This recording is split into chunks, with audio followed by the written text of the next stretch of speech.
మ్యాప్లు వచ్చిండది. ఇది ఈ ఎయిర్పోర్ట్కి ఎత్తుకుంటా ఉన్నారు.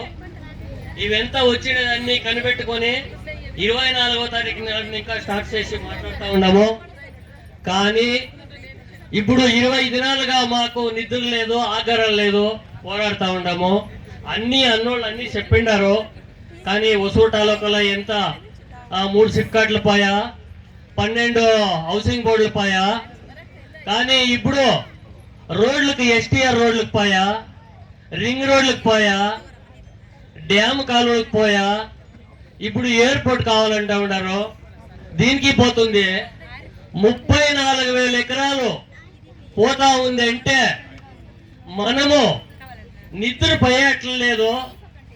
మనకి ఎవరు సపోర్ట్? మనకుగానే సపోర్ట్గా ఉండాలా.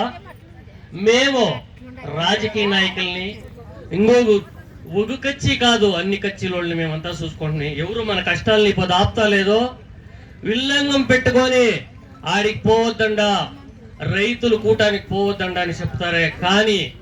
కానీ మన ఇంటి బతుకు, మన సొత్తులు, మన పెండ్లాం బిడ్డలు బతికే దావుకు దానికే ఏటేస్తా ఉంది ఈ ప్రభుత్వము.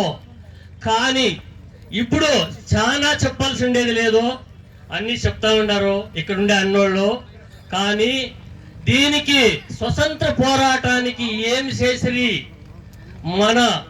మన ఇండియాలో ఉండిన నాయకులు ఇంగ్లీష్ వాడు పరిపాలన చేస్తా ఉండే.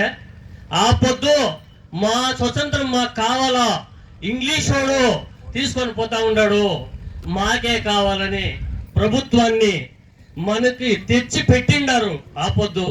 కానీ ఈ పొద్దు ఈ ప్రభుత్వము మన భూముల్ని ఎత్తుకొని పోతా ఉన్నారు. మనం ఈ పొద్దు దీన్ని ఇడిసిండామంటే మనం బతికినట్లు లేదు.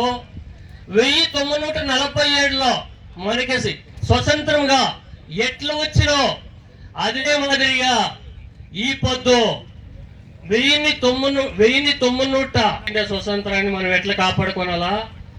2026కు మన ఉసూరు తాలూకాలో ఉన్నాయి. దాన్ని ఇంకా మనం కాపాడుకునేదానికి మహా పెద్దగా పోరాటం వేసి మనం జయించాలని జయప్రదం గావించుకుంటా ఉన్నాం.